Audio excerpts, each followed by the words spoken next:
If you've ever wondered how someone could have everything, power, wealth, armies, and glory, and still yearn for more, then perhaps you'll understand a little of what was stirring inside Cyrus the Great on that dry, wind-scratched afternoon.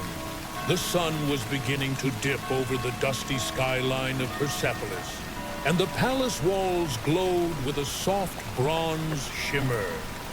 Wind from the distant Zagros Mountains whistled through the open courtyards, rattling bronze wind chimes and carrying the scent of spiced lamb from the military kitchens. All across the empire, from Lydia in the west to Babylon in the south, banners bearing the winged insignia of Cyrus flapped in the wind. Scribes were recording taxes in a dozen languages, and tribute caravans lined the roads like crawling ants. By all accounts, the empire was thriving. And yet inside the heart of the most powerful man in the known world, something remained unsettled. Cyrus sat alone in his war chamber, lit dimly by oil lamps flickering like restless thoughts. Before him lay a map, not the neat folded kind a traveler carries, but a colossal hide-stretched canvas speckled with gold pins, red cords, and smudges of ash. It was a map of his conquests, a map of the world, at least as he understood it. His gaze drifted eastward, beyond the river Araxes, beyond the red pins, to a region marked not with ink, but with question marks. Massage Tay territory. He stared at it for a long while. A blank spot on his empire, a patch of defiance. They weren't rich, they didn't build cities, they didn't even have coinage, but they had something Cyrus couldn't control: independence. And worse, they had a leader who refused to be charmed or conquered. Her name was Tomyris, the king who could conquer everything except boredom. Cyrus had once said, perhaps half-jokingly, that empires grow not because kings are cruel, but because kings get bored. And lately he had grown very bored indeed. He had defeated the Medes, swallowed Lydia, and marched through the hanging gardens of Babylon without even chipping his armor. The oracles praised him, the priests feared him, and the merchants worshipped his golden seal. He was, in short, a man whose legend had started to walk ahead of him. And yet here he was, a little older now, with gray in his beard, and a flicker of restlessness in his eyes. His generals knew what that look meant. His advisors did too. Soon someone would pay the price for that look. Whispers around the court. The name Tomyris was becoming a common word in the marbled halls of Persepolis. The courtiers whispered, "She leads the Massage Tay herself. They say she rides better than any man. Her soldiers fight like wolves. They don't fear death." She turned down his offer of alliance again. And perhaps that was the worst of it. She turned him down. Cyrus had sent messengers with gifts, golden torques, silk, even rare spices from India, and a proposal to unite their peoples through marriage. It was not just a gesture of peace, but of possession. He wanted her not just as a queen, but as a symbol, an ornament, a finishing piece to his collection of conquered lands. Her answer was simple. Polite, but razor-sharp. If your intention is peace, we have no quarrel. But if your desire is conquest, dressed as affection, then save your gold and sharpen your blades. It was the kind of response that made poets swoon and emperors burn. The seed of war. That night, Cyrus couldn't sleep. Not even the lull of the lyres nor the scent of lavender oil could soothe him. He walked the terraces alone, palms behind his back, stopping only to look eastward. A servant once said he resembled a hawk, perched on a ledge, elegant focused, and about to strike. The next morning, Cyrus summoned his inner circle generals, spies, royal astrologers. He pointed at the map and tapped the blank region. "We go east," he said. It's time they understood what it means to say no to a king. There was no cheer in the room, just quiet nods. They all knew when Cyrus said understood, he meant fire, blood, and banners. A king's final hunt. As the army made preparations, Cyrus spent time writing letters, not to his family, but to his scribes. "If I do not return," he dictated one night, "do not mourn me as a man undone. Let it be said I fell not in retreat, but in pursuit of destiny."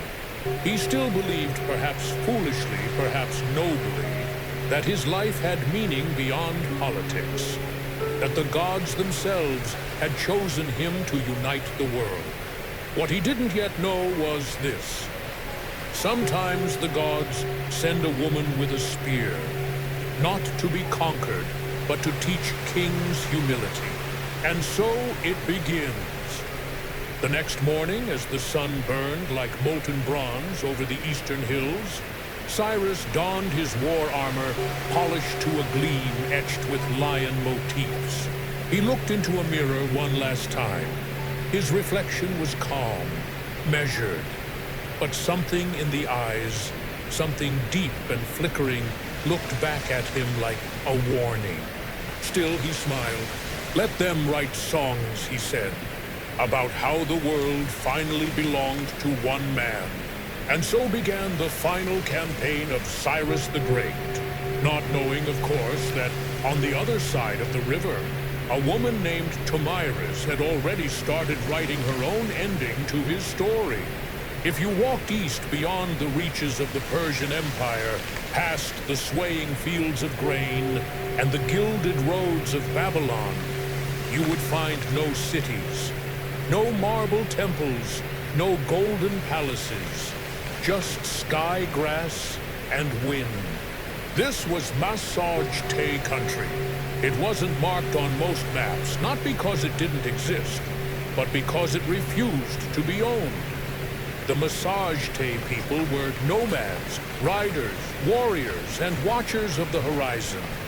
They moved with their herds, carried their homes on their backs, and slept with one eye open and a dagger within reach.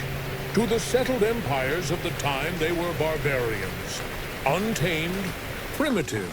But to those who knew better, the Massage-Tay were something rarer, unconquered, born of wind and iron. Their land was flat and endless, a great sea of grass, where even the clouds moved like marching armies. Trees were sparse, shade was a luxury, and still they thrived. A Massage-Tay child learned to ride a horse before they could walk steadily. By 10, they could shoot arrows backwards from a gallop. By 15, they had seen death, and not always from a distance. They had no kings, no courts, only councils of elders, and at their head, a warrior chosen not by bloodline, but by respect. And standing at the center of it all, draped in the red woven sash of command, was Tomyris. Tomyris, the widow with a blade. She was not born to rule. She earned it one scar, one battle, one sleepless night at a time. Once she had been the wife of a Massage-Tay chief, and together they led the eastern tribes with strength and harmony. But death came early, as it often did in those wild lands. Her husband fell in battle, pierced by a poisoned spear. The elders asked her to step aside to let another warrior take command. She refused. Instead, she picked up her late husband's sword, mounted his stallion, and rode alone into the hills where the raiders had fled. When she returned 3 days later, bloodied but alive with 3 heads dangling from her saddle, no one questioned her right to lead again. Not then, not ever. She who speaks with stars. Tomyris was not only a warrior, she was a mother. Her only son, Sparga Pisces, was her pride, a bright, fierce young man raised on both combat drills and old tribal stories. She would point to the stars and teach him the constellations. That one is the archer, she'd whisper. And this one, that crooked line, that's your grandfather. He died in the Great Migration. The stars, remember. For Tomyris, leadership wasn't just about command. It was about memory. About holding on to something the world kept trying to erase. So when emissaries came from Persia, offering shiny gifts and silver-tongued proposals, she listened politely. And then she told them to go home. Tell your king, she said, we don't trade freedom for ornaments. A stranger in the wind. It wasn't the first time a foreign power had tried to charm the Massagetæ. But Cyrus's attempt was different. First came the gifts, gold spices, exotic fabrics. Then came the suggestion, marriage. Tomyris narrowed her eyes at the idea. A king seeking a nomad queen. She saw through it. A man like Cyrus didn't marry for love. He married for control. If she accepted, she'd become a feather in his crown. A convenient way to bring her people under his thumb without lifting a sword. She answered not with fury, but with clarity. We do not bend the knee to strangers, even if they speak sweetly. We ride where we wish. We sleep under our stars. And we owe no man our name. The crow that stared too long. Cyrus's offer might have seemed generous to others, even honorable, but to Tomyris it was like a crow landing too close to the fire, curious, bold, and dangerous. She warned her people, this king does not want peace. He wants our land, our breath, our sons. If he comes, let the earth drink before we do. And so, the Massagetæ prepared. Not with walls or catapults, but with traps in the grass, signal fires on ridges, and arrows sharpened under moonlight. The land that could not be mapped. For all their might, the Persians didn't understand the Massagetæ. They tried to draw borders around them, imaginary lines on parchment. But how do you draw a line around the wind? Their horses were faster than any scouts. Their camps vanished by morning, and their warriors could drink swamp water and still fight at dawn. To fight them was to fight the landscape itself. Her voice in the night. On the eve of Cyrus's advance, Tomyris stood before her warriors, men and women alike, all draped in leathers and painted war patterns. She spoke not in anger, but in fire. He comes with gold. We ride with pride. He comes with swords. We ride with purpose. He comes with gods. We ride with ancestors. There was no applause, only nods, only eyes fixed on the horizon, waiting for the dust of 1,000 Persian hooves. In the distance, a promise of blood. They saw the signs before they saw the army, broken branches, deer fleeing west, and vultures circling early. The Persians were coming. Cyrus was coming. Tomyris said nothing at first. She simply rode to the highest hill, stood still, and stared across the empty steppe. Then quietly she whispered to herself, "Let him come. I will teach this king what it means to lose." And the wind carried her voice like a thread across the plains, reaching no one and everyone at once. For this was the land that would not bow, and soon the world would remember its name. There's something you should know about Cyrus the Great. He was not a fool. He was not simply some sword-swinging brute in a crown. No, he was a master of strategy, a lover of riddles, and above all else, a collector of victories. He believed every enemy had a weakness. If they didn't show it, you simply hadn't looked long enough. And now, staring east toward the steps of the massage bay, Cyrus began looking harder. Love in the language of power. Tomyris had rejected his marriage proposal, not with scorn, but with clarity. She made it plain that she would not be wooed or worn like jewelry. Still, Cyrus did not take it personally. To him, love had little to do with marriage.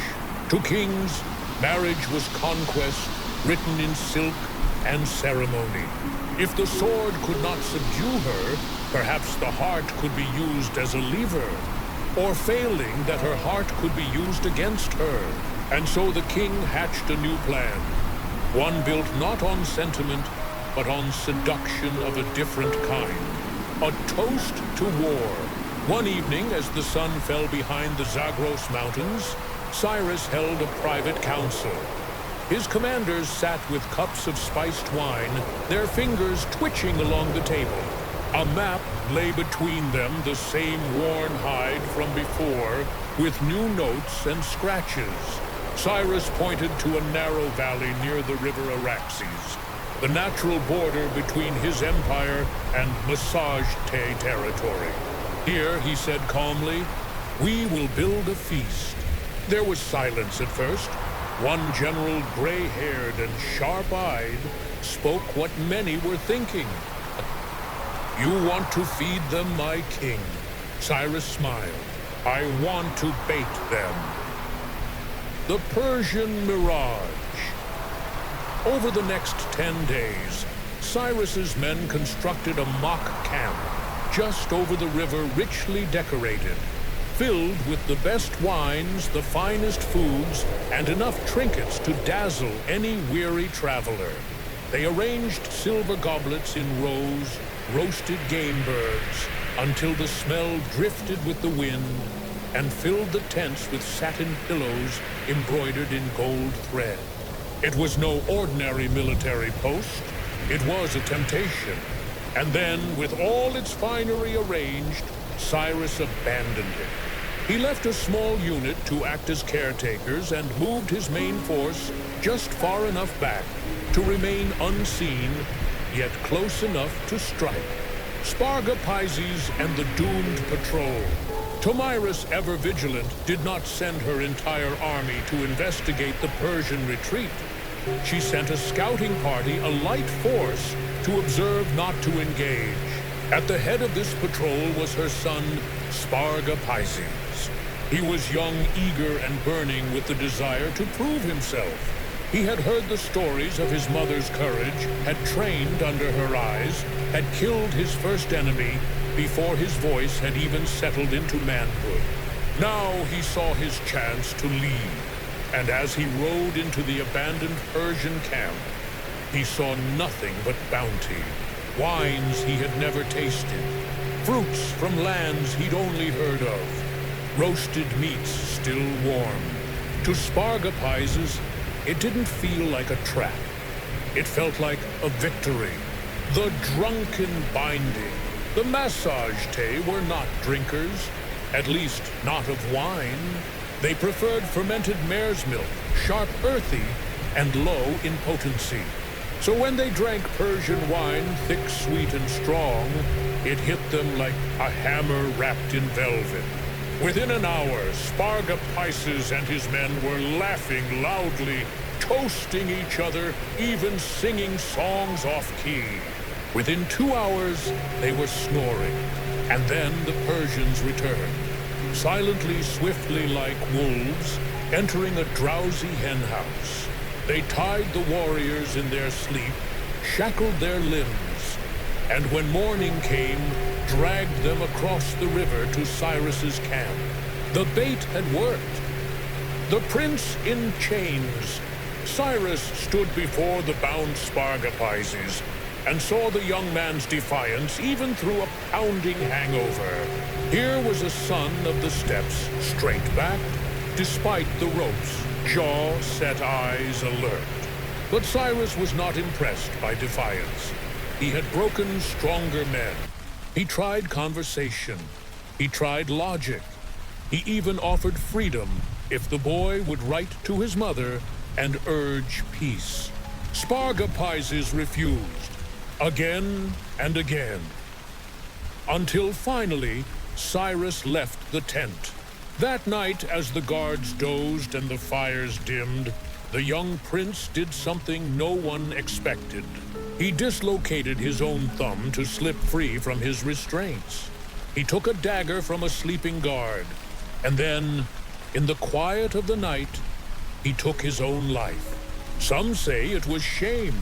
Others say it was defiance, pure and final. But whatever the reason, his body was found, slumped against the tent pole by dawn, silent, cold, and staring toward the east. A mother's fury. When the news reached Tomyris, the messenger trembled as he spoke. She did not scream. She did not cry. She simply stood there like a mountain beneath a storm. Then, with a voice carved from stone, she spoke. I warned him. He chose blood. Now I will give him his fill. And so the warrior queen began preparing her reply, not written in ink, but in iron. A warning across the river. Before she marched, Tomyris sent one final message to Cyrus. No more proposals, no more diplomacy. Just a warning. You have taken my son. You have deceived my people. Now I swear by the gods of sun and wind, I will give you so much blood that even your thirst will drown in it. It was not poetry. It was a prophecy. Cyrus read the letter in silence. Some say he smiled. Others say his hand trembled just slightly. The stage is set by the banks of the Araxes River. Two forces now stared across at one another. One, an empire of stone and law, led by a king who believed destiny bowed to him. The other, a storm of riders and steel, led by a mother with nothing left to lose. What began as a game of courtship and cunning was about to become a war soaked in legend. War does not always announce itself with drums and banners. Sometimes it begins in silence, in the cold stare of a grieving mother. And on that quiet morning, as frost clung to the grasses of the eastern plains, Tomyris rose without a word, mounted her horse, and began to prepare for vengeance. A mother without tears. The death of Spargapizes had cracked something in her, but it did not break her. Tomyris did not wear black. She did not wail or throw herself to the ground. That was not her way. That was not the way of the steppe. Instead, she did what every massage-te warrior was raised to do: after loss, sharpen the blade, oil the bowstring, ready the horse. She walked through the camp, touching each warrior on the shoulder, not speaking, just looking. Her eyes were no longer merely commanding.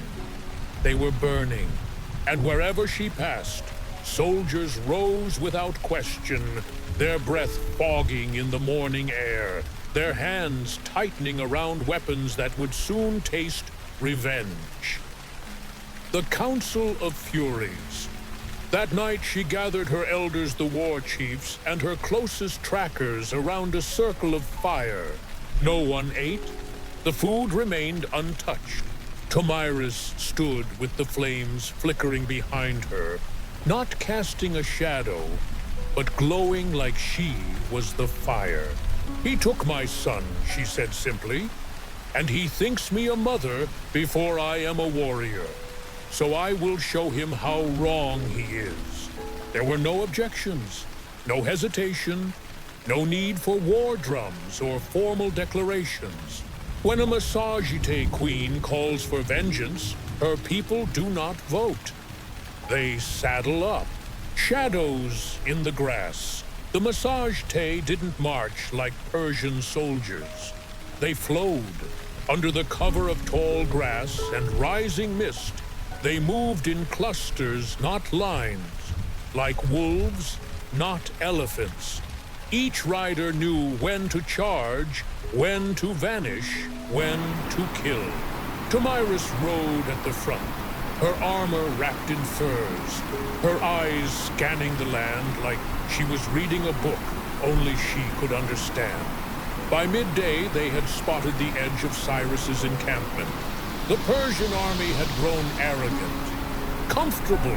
They believed the worst was over, that their bold trap had scared the massage tay into silence. But the silence was not fear. It was preparation, a lesson in patience. Tomyris waited, not for the right moment, but for the wrong one. For when the Persians would feel safe enough to let down their guard. She ordered her warriors to keep distance, hide. Their numbers make themselves appear like a scattered band of nomads retreating into the wind. And it worked. Persian scouts reported only light movement, nothing threatening. Cyrus, who had crushed empires, saw no reason to rush. He held feasts. He praised his gods. He even wrote to his court describing the campaign as a matter of patience. He had no idea how close death already was. A game of blood and bait. Then came the real stroke of brilliance. Tomyris did not attack directly. She turned his own trick against him. She left behind a portion of her army, a smaller group camped visibly on a low ridge. They lit fires, roasted meat, sang songs, loud, messy, exposed. The Persians couldn't resist. They assumed this was the main massage tay force, a foolish, exposed position ripe for ambush. Cyrus gave the order, "Strike before dawn. We'll finish this quickly."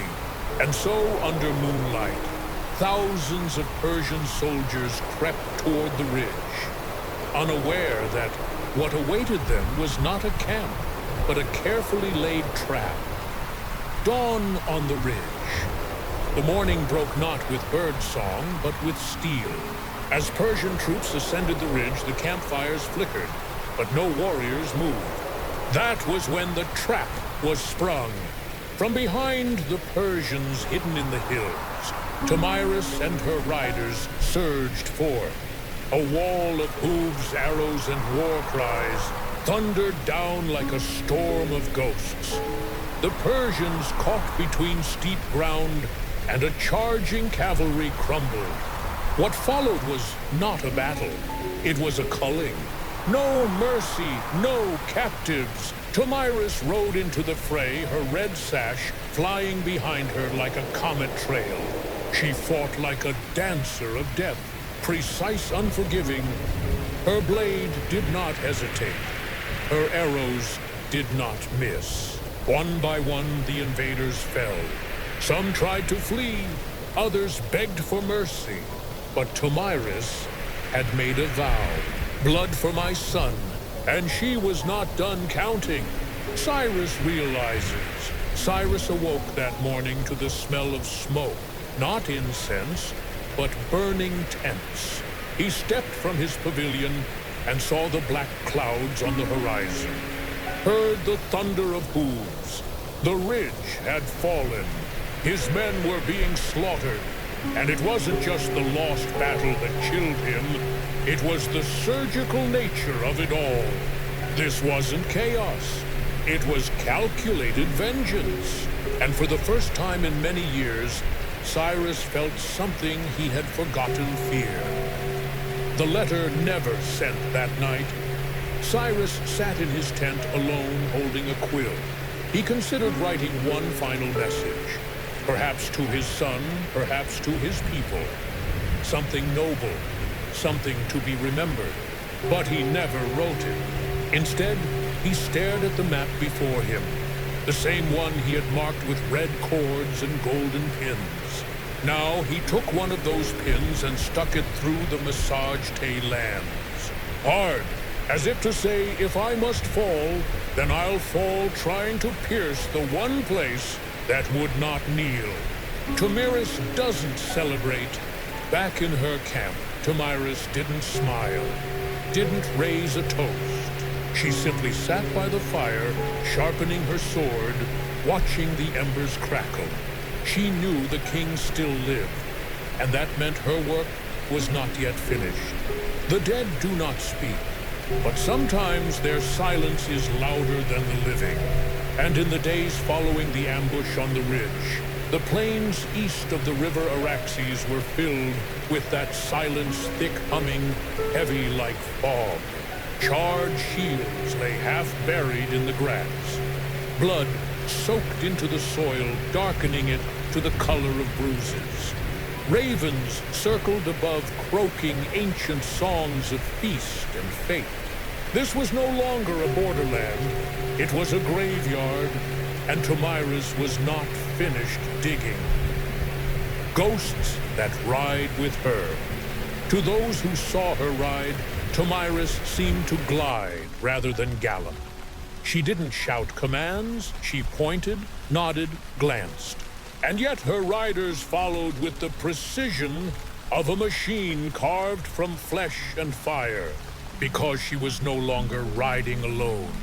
Behind her, unseen rode ghosts.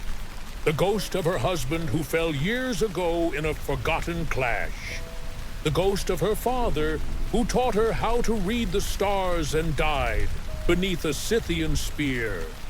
And now the ghost of her only son who had been taken not in combat, but in deceit. Each ghost sharpened her focus, hardened her spine, fueled her silence.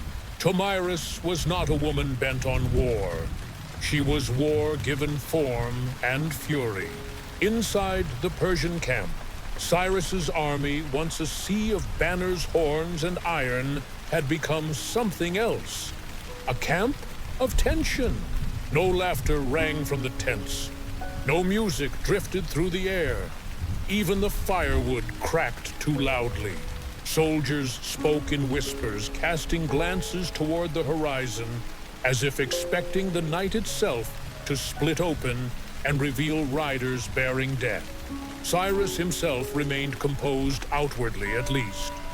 He walked the camp each morning, nodding to his captains, reviewing reports, stroking his beard as if deep in thought. But every night he awoke from dreams of a crimson river flowing not with water, but blood. And floating in that river, a crown. His. A strategy of stubbornness. Advisors urged him to retreat, to regroup, to send emissaries. But Cyrus shook his head. If I flee from this queen, the world will remember. If I die here, the world will still remember, but they will call it glory. This was not logic. This was legacy. The kind of thinking that forges empires and buries emperors. The sky before the storm. One evening, just before sunset, a strange quiet settled across the landscape. The kind of quiet that animals notice first. Birds stopped chirping. Wolves went still in their dens. And then, from the farthest ridge, a dust cloud began to rise. Not fast, not wild, deliberate, steady, inevitable. Cyrus stood at the edge of his camp and watched it, like one might watch the tide, knowing it would reach him whether he moved or not. The second assault. Tomyris did not wait for darkness. She embraced the light. At high noon the next day, she attacked. Her warriors split into 3 waves, not to charge all at once, but to bleed the Persians in phases. Hit and vanish, circle and confuse, lure and scatter. The Persians, trained for order, found themselves fighting shadows. Every time they raised shields in one direction, arrows came from another. Every time they formed a wall, horses came crashing from the side. It was not a battle, it was a lesson. The quiet center of fury, Tomyris herself, did not join the first wave, nor the second. She waited, still patient eyes cold as carved stone, only when the confusion reached its peak, when Persian horns sounded not to rally, but to retreat. Then she moved. She rode not with rage, but with precision. A queen delivering justice, not chaos. Her blade found the throat of a general. Her arrows clipped wings of command. And every strike she delivered, she whispered a name. For my son, for my people, for the lie you told. The collapse. By evening, the Persian army was no longer a fighting force. It was a scattered collection of survivors.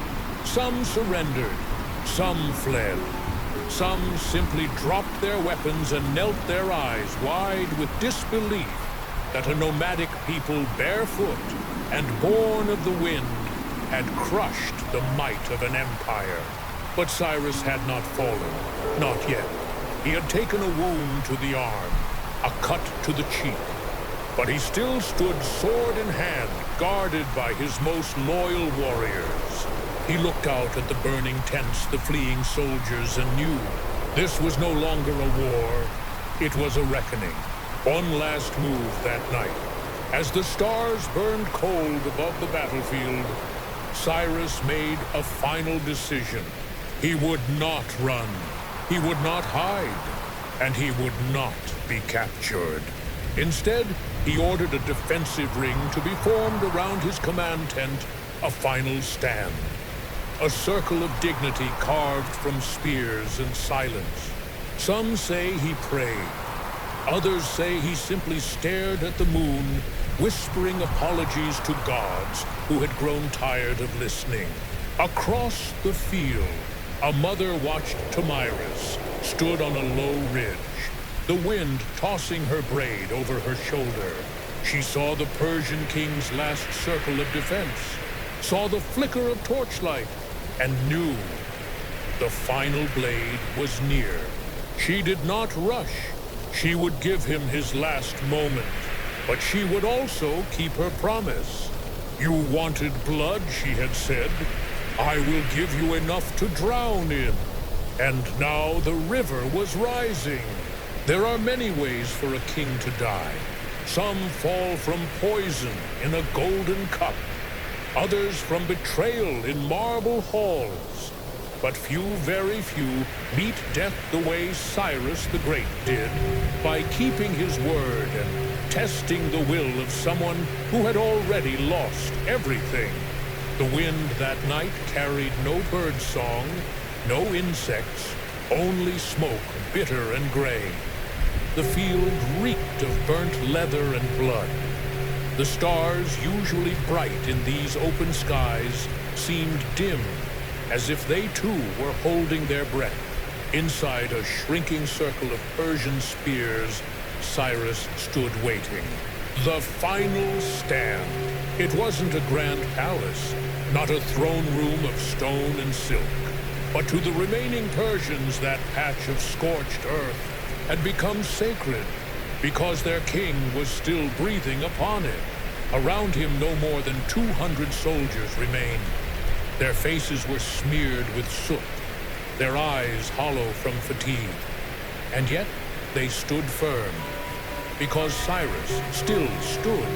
He didn't bark orders, didn't cry for reinforcements. He simply held his sword in his right hand, bleeding from a deep gash along the left. His crown was gone, trampled somewhere in the dirt, but his gaze remained unbowed. He was a king even without gold on his brow. Her arrival from the mist of dawn came the sound of hooves. Dozens at first, then hundreds. But it was not the sound that froze the Persians. It was the figure at the front. Tomyris rode a black mare, its mane braided with strips of red cloth. She wore no helmet, only a circlet of silver that shimmered like frost in the pale light. Over her armor she wore her son's cloak. Blood had long since dried along its edge. On her saddle hung his bow, untouched, silent, like an echo of what once was. As she approached, no horn was blown, no war cry uttered. The silence was more powerful than thunder, a conversation without words. The two leaders locked eyes. No translator stood between them, no need for speeches. They had spoken already through ambushes, through strategy, through the lives taken and lost. This moment was not negotiation. It was acknowledgement. One had started this war out of conquest. The other had finished it out of grief. Cyrus, battered but upright, gave the faintest nod, not of surrender, but of acceptance. As if to say, so this is how it ends. Tomyris didn't smile. She didn't gloat. She simply dismounted and walked toward him alone without drawing her sword. The last battle, but honor even in defeat burns hot. Some of Cyrus's soldiers couldn't bear to see him fall without resistance. They rushed forward, screaming, crying, blades raised high. Tomyris did not flinch. With one fluid motion, she stepped back, lifted a small whistle to her lips, and within seconds, her riders descended. What followed was short. A clash of limbs, metal, and dust. The Persians fought like men possessed. But numbers and grief and fury disguised as discipline, these things favor the side that has nothing left to lose. Minutes later, the ring of spears was broken, and Cyrus, the man who had conquered kingdoms, stood alone. Death without glory he did not beg, did not weep. Cyrus simply dropped his sword, looked up at the sky, and waited. Some say Tomyris offered him a final word. Others say she just looked at him for a long moment, as if weighing not whether he should die, but how. Then, with a flick of her wrist, she signaled to her warriors. Cyrus was struck down, not with ceremony, not with trumpets, but with the clean, efficient stroke of a warrior who had long since grown tired of blood. And just like that, the greatest conqueror of his age was gone. A bowl of blood. But the story does not end there. For Tomyris had made a promise, and promises to her were sacred. She had said to Cyrus, I will give you your fill of blood. And so she did. His body was retrieved. His head separated, was placed in a great bronze basin filled with the blood of the fallen. She approached it alone. Kneeling by the basin, she looked into the lifeless eyes of the man who had tried to own her world. Then, with a voice like a funeral bell, she whispered, Drink then, drink your fill of what you so craved. And with that she turned away. No tears, no cheers, just wind. And the silent sound of justice served cold. History witnesses. Some historians say this never happened, that the blood, the bowl, the beheading were all part of myth. Others argue it's too vivid not to be true. What matters is this. The name of Tomyris was etched into the memory of every ruler who came after. Not as a queen, not as a widow, but as the one who broke Cyrus the Great. The price of glory. The battlefield lay quiet for 3 days. No one touched the Persian dead. No loot was taken. Tomyris forbade it. This was not conquest, she said. This was a funeral. She ordered a single pyre be lit, not for honor, but for cleansing. Then she and her people turned, mounted their horses, and rode back into the plains. No spoils, no parade, just the horizon, and the ghosts that followed behind them. Empires expect victory to be followed, By expansion borders redrawn, thrones claimed, treasures taken. But Tomyris was no emperor, and after defeating the most powerful man on Earth, she did something empires never understand. She walked away. The dust behind her. When the last embers of the Persian funeral pyres dimmed, and the battlefield returned to silence, Tomyris gathered her warriors not for conquest, but for return. They had won, but they had not claimed. They had avenged, but they had not occupied. Some of her younger riders, full of fire and blood, whispered of opportunity. Babylon is west. The Persian palaces are filled with gold. Let us become what he was, but better. But Tomyris shook her head. We are not empire, we are earth. We do not wear the chains we've broken. And just like that, the greatest victory of her people became a story they left behind. No statues, no coins in Persia. Kings had their faces carved into mountains. They minted their names into coins stitched into scrolls praised in temple songs. Tomyris built nothing to honor herself. No monuments, no marble pillars, no iron gates. She believed the only legacy worth keeping was freedom, and freedom needed no stone to mark it, only memory. Her people remember, not in poetry, not in bronze, but in quiet stories around firelight, in the songs mothers sang to daughters, in the way warriors rode into windstorms without flinching. She was not their ruler. She was their echo. The rider and the wind. There is a tale not written in any scroll, but told from camp to camp, that after the war, Tomyris disappeared for 3 days. Some say she rode alone into the deepest part of the plains. Others say she climbed the Black Ridge where her son had once hunted wolves. She didn't speak, didn't eat, didn't sleep, just rode. One old hunter claimed he saw her talking to the stars, asking them whether vengeance ever truly feeds the hunger of grief. When she returned, her eyes were softer, but her spine was steel, a mother among ghosts.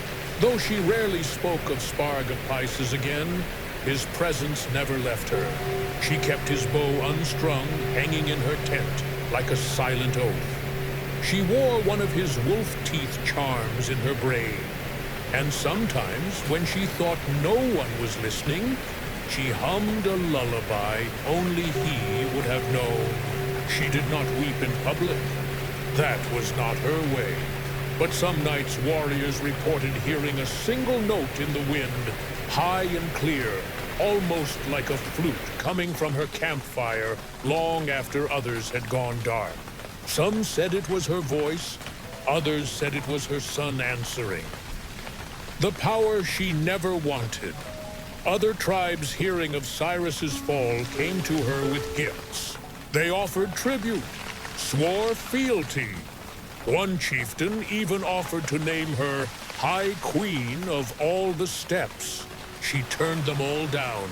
Power is not a saddle for everyone, she said. Some of us are meant to ride with no reins. She returned to her people. She hunted again, slept under the stars again, ate from wooden bowls and washed in river water like before. No court, no gold, no crown, just the wind and the earth beneath her horse. Cyrus's legacy twisted in defeat. In Persia, news of Cyrus's death spread like wildfire wrapped in silk. At first it was denied, then minimized, then rewritten. Scribes whispered of betrayal, of illness, of gods turning away anything but the truth, that he had been outwitted, outridden, outlasted by a woman. But stories have a way of living longer than the ones who try to bury them. Travelers carried the tale eastward. Poets retold it with rhythm, and in the markets of distant cities, children sang rhymes that ended with, "He drank the blood, she rode the sky, and kings still ask the stars why." The Persian response: Cyrus's successor, Cambyses, his son, vowed revenge. He sent scouts to the east. He tried to track Tomyris, but the Massagetæ were wind, not wall. They left no trail. Every campaign sent to find her came back empty. Some never came back at all. Eventually, Persia turned its eyes elsewhere, to Egypt, to Babylon, and Tomyris faded from their official records. But every now and then, a soldier stationed on the eastern frontier would swear they saw her. A lone rider, silver circlet, catching the sun watching from a distant hill, and then gone. The death no one saw, no one recorded her death. There was no grand funeral, no mountain tomb, no flaming barge down a sacred river. One day her tent was simply empty, her horse untied grazing, her sword placed carefully across the furs. Some say she walked into the plains following her son. Others believe she became part of the wind, that the steppe itself absorbed her. The Massagetæ never mourned her the way others mourned rulers. Instead, on the anniversary of the great battle, they lit 3 fires. One for the past, one for the blood, and one for the silence she left behind. Fires burn bright, but it's the warmth they leave behind, or don't, that tells the real story. When the dust of battle had long settled and the winds had erased every hoof print, the story of Tomyris and Cyrus did not vanish.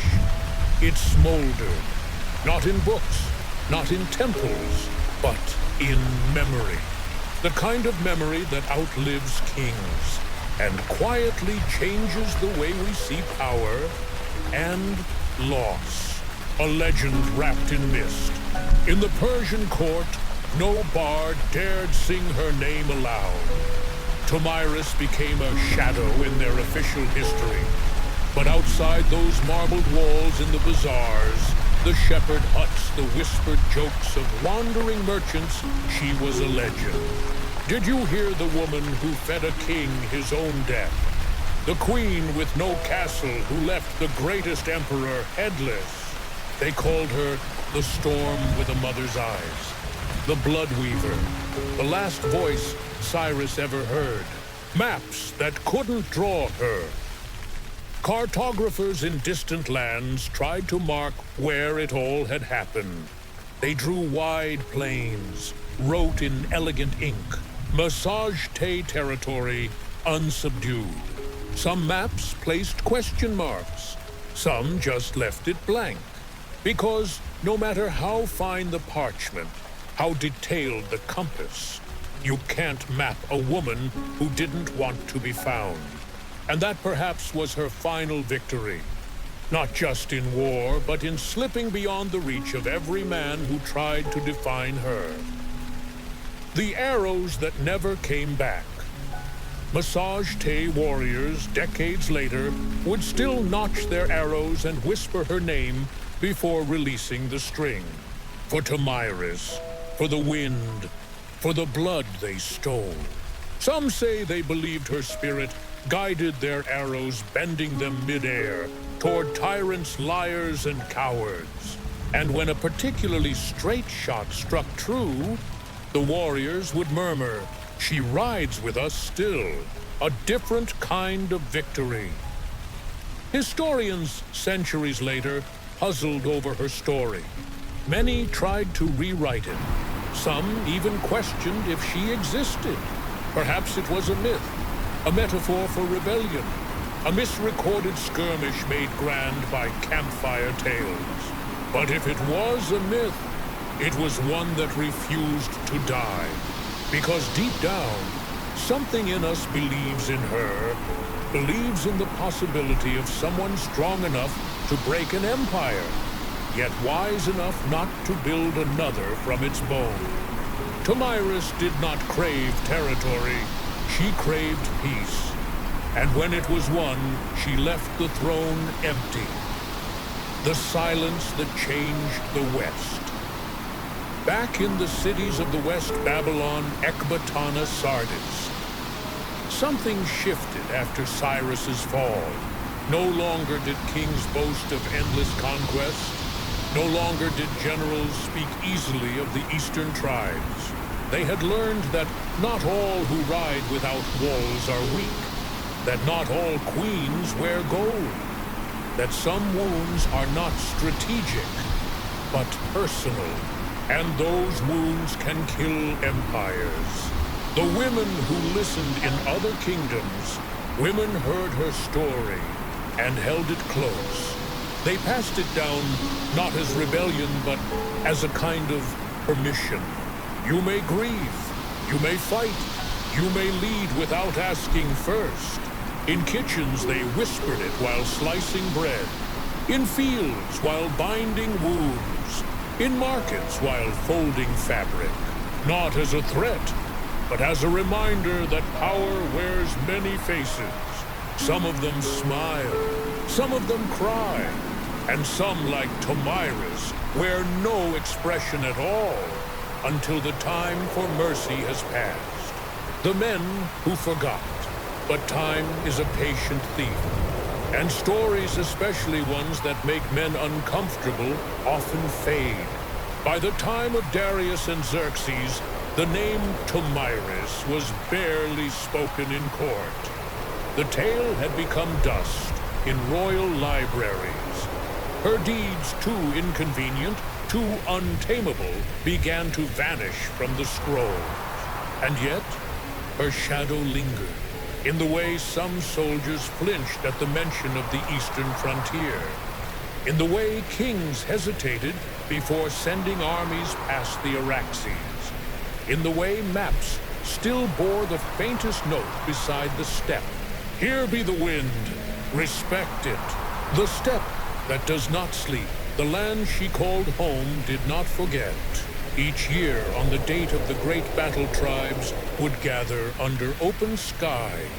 No temples, just a fire and silence. For a long time, no one would speak. And then, an elder, always someone with gray hair and a face shaped by weather, would stand and say, she did not build an empire. She burned the idea that only empires matter. Then the fire would be left to burn itself out. No songs, no prayers, only sparks, like memories drifting upward. If you ever ride east, there's a saying among old caravan guides, a soft-spoken warning shared just once at dusk when the trail grows quiet. If you ride east and the grass goes silent, do not speak her name. Just bow your head and keep riding, because some say Tomyris never left, that she became something older than a queen, a whisper in the wind, a chill in the bones of those who think themselves immortal, a mother still guarding a land no map can hold. Empires do not crumble in a day, they echo. And long after Cyrus the Great fell to the sword of Tomyris, the empire he carved from dust and ambition still stood, though no longer without tremors. His palaces remained. His laws were still recited in marble halls. His name was spoken with reverence. But behind the reverence, there was something else, caution. A whisper, a warning, a scar stitched into the border of history. Do not reach too far, or you may meet a queen who doesn't flinch. The aftershock of a death. Cyrus's son, Cambyses the Newcomb, ascended the throne wearing a crown that suddenly felt heavier than it should have. His father's body had returned from the east, broken, dishonored, and blood-washed. The royal funeral was grand. Too grand, some said, as if the gold could drown the shame. Bards were told to alter the tale. Scrolls were edited. The death of Cyrus was explained with careful vagueness, an unfortunate end in the eastern lands. But the truth had already galloped ahead of them. Merchants, soldiers, foreign diplomats, they had seen the truth and the woman who carved it. And they told everyone. A phantom on the map. On the far edge of every Persian map lay the Araxes River, the last clean stroke before unknown lands. And just beyond that line, scribes began writing something unusual. Not a name, not a symbol, but a space. A silence drawn in ink. It was a space kings dared not cross again, even with legions, even with revenge in their blood. Because they knew now there was something out there that empire couldn't measure. A force you couldn't bribe. A fury that wouldn't sit still long enough to be conquered. The warning within the empire. In the years after Cyrus's death, a strange superstition bloomed in the Persian ranks. Young commanders newly appointed were warned by their elders. Never underestimate a woman who's lost her child. Never mistake silence for surrender. And never, ever follow a rider into the eastern mist without asking who leads her. These were not rules written in the Royal Military Codex. They were rules carved deeper into fear, into memory, into the bloodline of soldiers who still dreamed of hooves thundering through the tall grass. A shift in how kings ruled. Cyrus had ruled through brilliance, but also through sheer belief in his own destiny. His successors, however, became more measured, less poetic, more practical, suspicious of campaigns that stretched too far into unfamiliar soil. They built taller walls, wider moats, more predictable borders. Some whispered, "The empire has lost its hunger." But others knew the truth. The empire met a mirror and didn't like what it saw. The chroniclers who couldn't ignore her. Even though Persia tried to erase Tomyris, other writers, especially in Greece, refused. Herodotus, the famed historian, told her story with awe and reverence. He didn't paint her as a villain or a savage, but as a ruler who did what many kings had failed to do: defend her land, avenge her child, and then walk away from conquest. In Athens, young boys heard the story of Tomyris not as a cautionary tale, but as an alternative model of power. A queen who didn't build walls but held her ground, who didn't ask for alliances but made others regret not earning hers. Ripples in other lands. In India, the story took on a different tone. There, Tomyris became a kind of goddess figure, protector of widows, patron of mothers, slayer of greedy kings. In the Caucasus Mountains, tribes told tales of a ghost woman on horseback who appeared before disasters, whispering warnings in the wind. In Egypt, even priests who knew little of the steppes added her name to their scrolls of foreign rulers to respect. What Cyrus had built through might Tomyris had etched into memory through principle. The legacy he never planned for Cyrus likely imagined his legacy as one of unity, brilliance, and enduring command. He wanted to be remembered as the man who brought order to chaos, who stitched the world together with gold and law. And to some degree he was. But the last chapter of his life, the how of his death, changed everything. His end reminded the world that empires are not only shaped by kings, they are tested and sometimes undone by the people they overlook. The line between civilized and free Cyrus had once referred to the Massage-te as wild, uncivilized, lacking palaces, gold, formal gods. But what he misunderstood, and what Tomyris made him realize too late, was this: civilization is not always an upgrade. Sometimes it's a gilded cage. The Massage-te were not poor.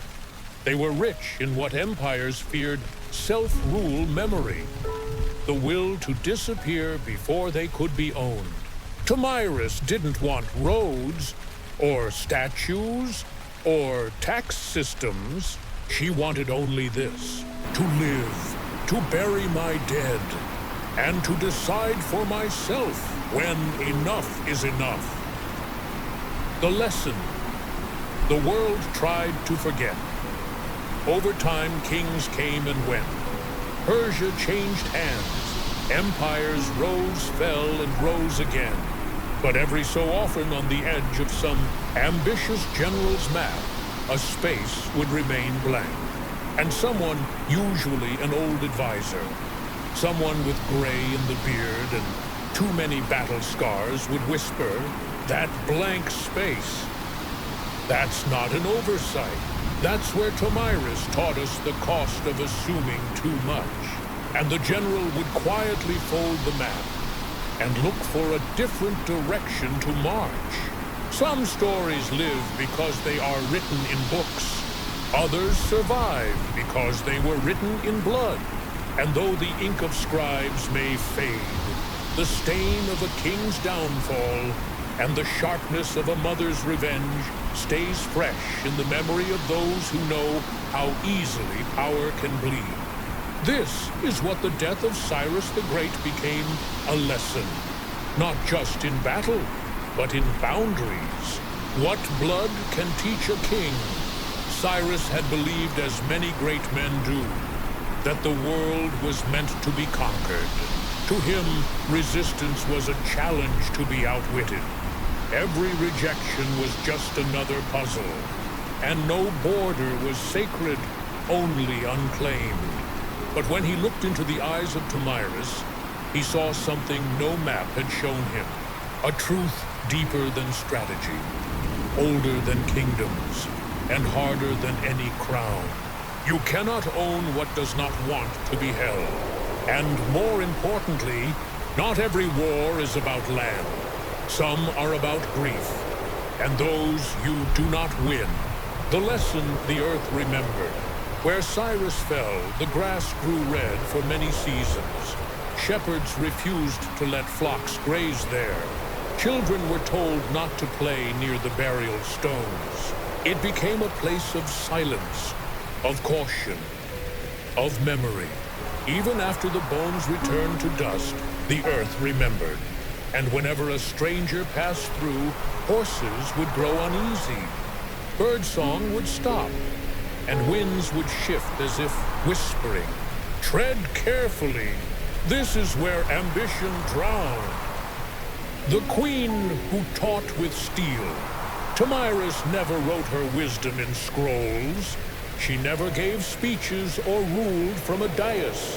Her lessons were quieter, carved through action, made permanent in decision. She taught that revenge, though sharp, should never be rushed. That grief can harden a heart or sharpen a nation. That motherhood and leadership are not opposites, but forces that deepen each other. She didn't seek to teach kings, but kings remembered her anyway, because some truths pierce deeper than swords, and she knew exactly where to strike. Not every victory needs a flag. Most conquerors celebrate with statues, parades, coinage. They leave behind monuments of pride, towering over generations. Tomyris did not. Her greatest lesson was what she chose not to take. After destroying one of the greatest armies of the age, she didn't claim new borders. She didn't seize Persian cities. She didn't rename rivers or demand gold. She simply buried her dead and went home. That restraint, that quiet return, echoed louder than 1,000 trumpet calls. It said, This was never about more, it was about enough. The story told in circles. Among the massage tale stories weren't told in lectures or written in ledgers. They were told in circles. At night around fire pits with children leaning against mothers, warriors sharpening blades with slow, patient strokes, the story would begin. There once was a queen who loved her son more than gold. And when he was taken from her, she did not weep. She rode, she hunted, and she made the sky remember his name. No politics, no treaties, just truth, wrapped in firelight and the scent of burning pine. The grief that builds walls and breaks them. Cyrus had underestimated the kind of pain that turns strategy into purpose. He thought grief would make Tomyris fragile. But grief in her hands became architecture. It built her battle plan. It forged her alliances. It fueled her endurance. Some say revenge is blind. But Tomyris saw clearly. And what she saw was this. You cannot hurt someone who's already lost everything. But you can make them hurt you back in a way you never recover from. The nation that taught the world to listen.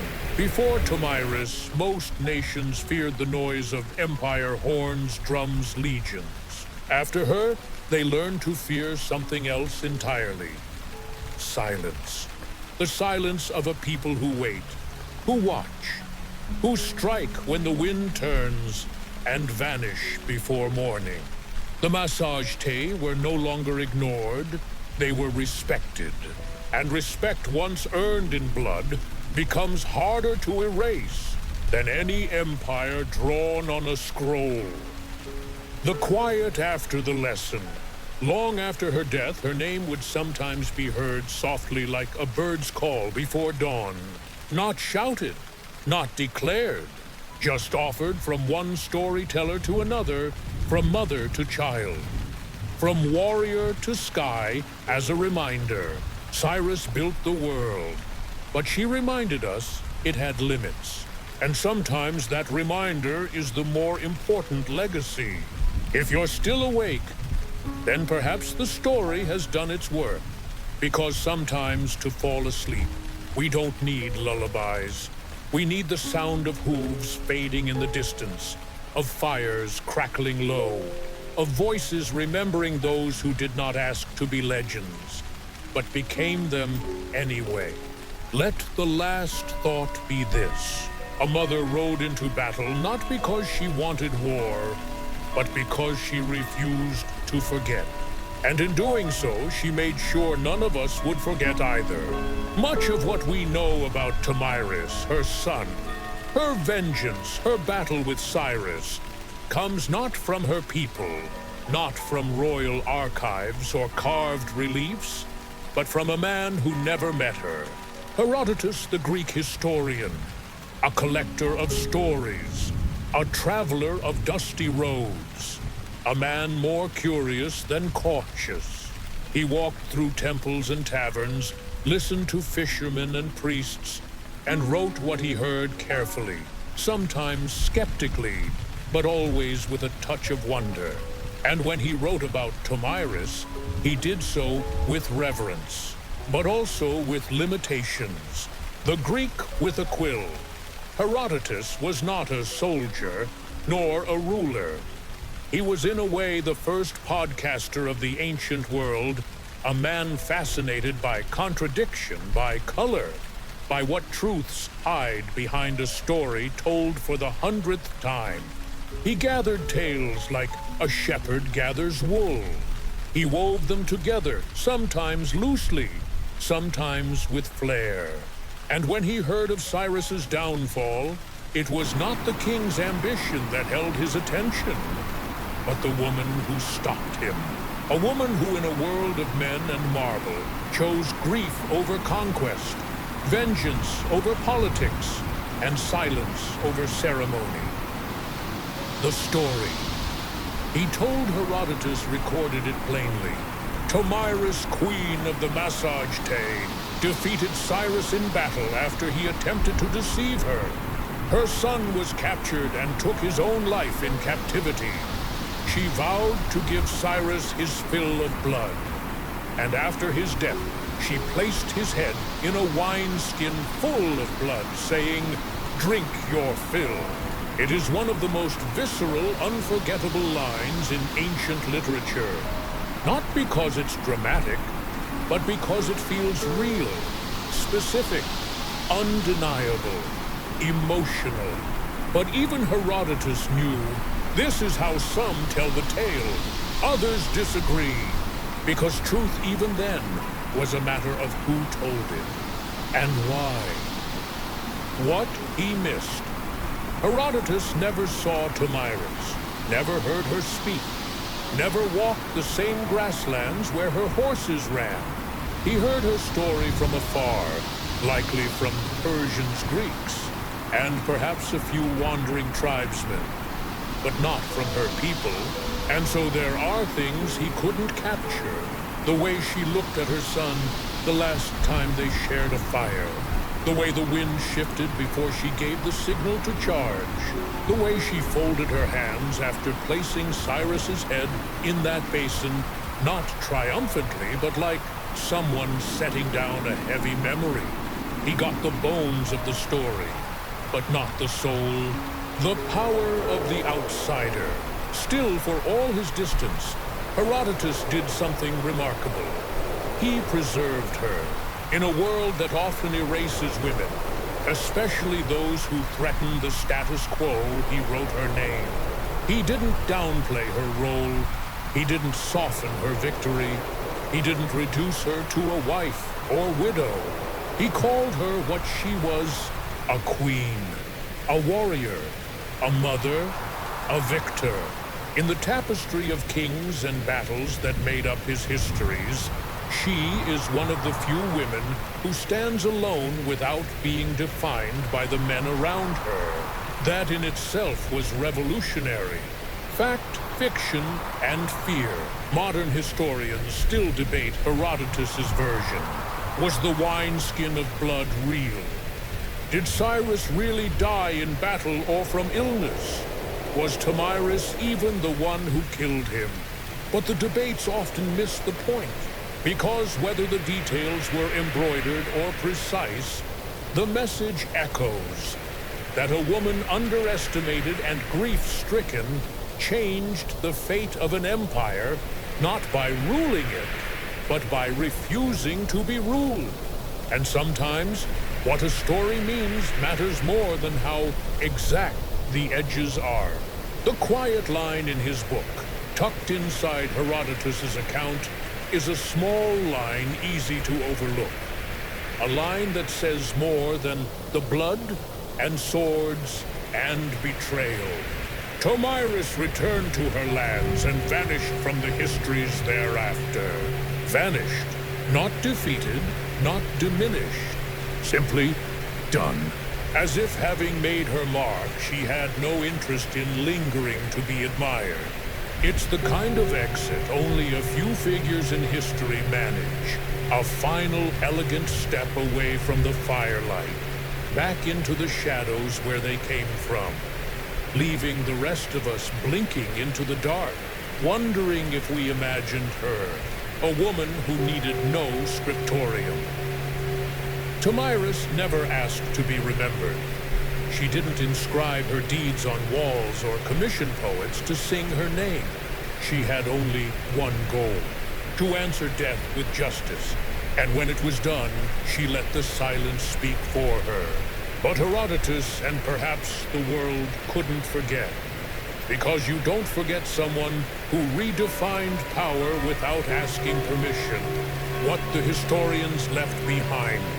In later centuries, scholars scribbled margins in Herodotus's books. Some praised her, others questioned her. A few even suggested she must have been a man disguised, for how else could a woman have done such things? But the truth always returns. Her story has outlived those who doubted it. And not because every detail is verifiable, but because her choice to strike to win and to walk away matters. It challenges how we tell history. Who gets to be the hero? Who gets to be the warning? The final word Herodotus never wrote. Perhaps Herodotus, if he had stood in Tomyris's camp, might have ended her chapter differently. Maybe he would have written, and she did not linger in her legend. She left it behind because she had a son to bury, a people to return to, and no time for thrones. But instead, he gave us a beginning, and the rest, the wind, the fire, the blood, the silence we have filled in for ourselves ever since. You can trace the edges of empires. You can mark where armies marched, where borders were carved, where cities rose and fell. But you can't trace the wind. And Tomyris, in the end, was shaped like the wind. She came unseen. She changed the landscape. And then she was gone.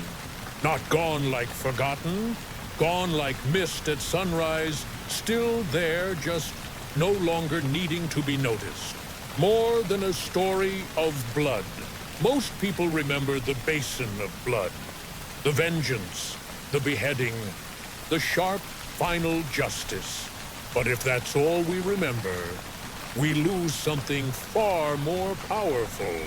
The restraint, the wisdom of stopping, the courage to leave an enemy's kingdom unclaimed, the strength to walk away from a world that begged her to take more. Tomyris did not win because she spilled blood. She won because she knew when to stop. That is what made her dangerous, and what made her unforgettable. The steppe does not crown her, people never crowned her. Not in the way kingdoms do, with jewels and oaths and songs written in stone. Instead, they followed her, because she moved like them through the earth, not above it. Because she lost and grieved, and still stood. And when she disappeared, they did not chase after relics or myths. They did not turn her life into pilgrimage. They simply lived as she taught them, without chains, without maps, without apologies. Sometimes the wind speaks. There are travelers, rare, quiet souls who've wandered far into the eastern steppes, beyond roads, beyond riverbeds, beyond even the line where stars feel close enough to touch. And they say on certain nights when the campfire is low and the wind picks up, you might hear something strange. Not words, not song, but something that feels like both. A voice too old to be young, too calm to be angry, too fierce to be soft.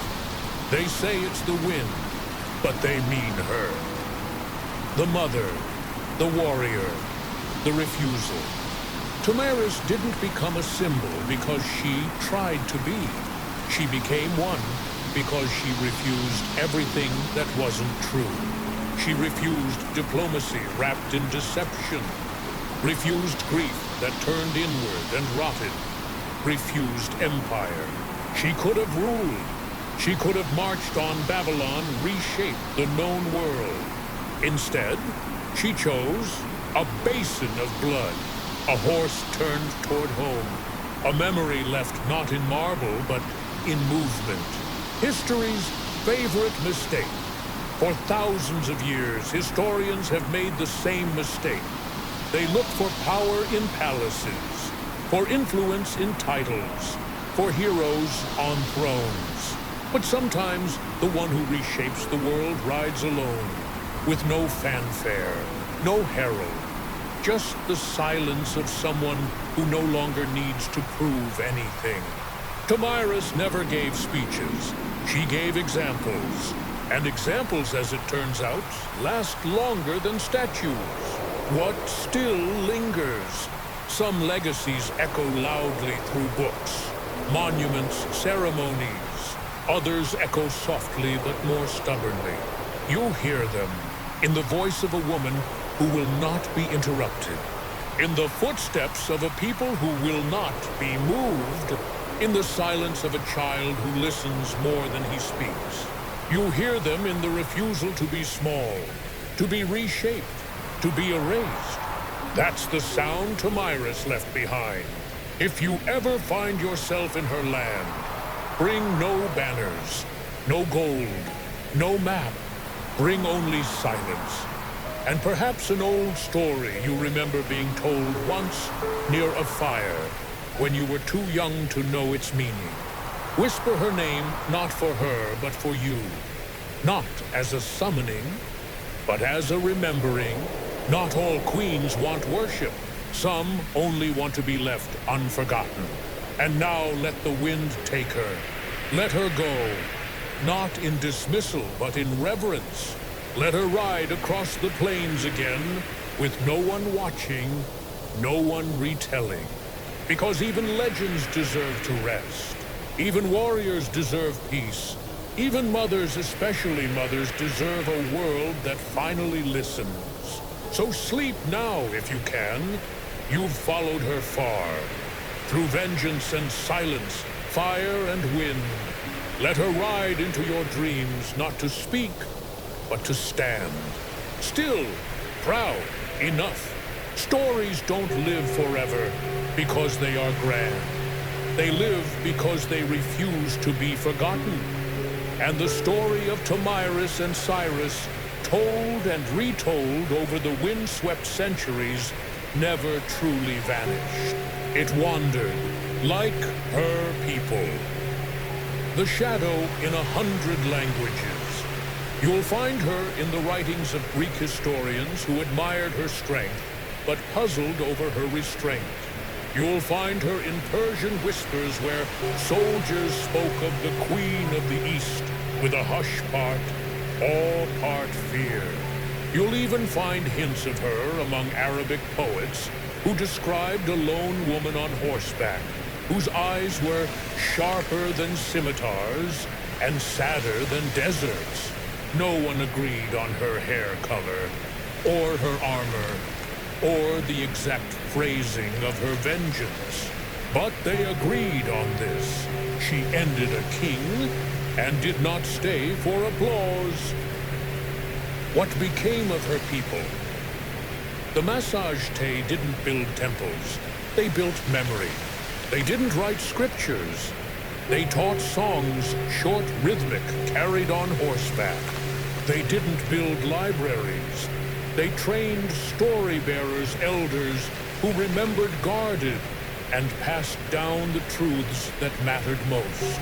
So while the great cities of Persia filled scrolls with laws and taxes, the children of Tomyris carried her legacy inside them, in the way they named their daughters, not softly, but with meaning.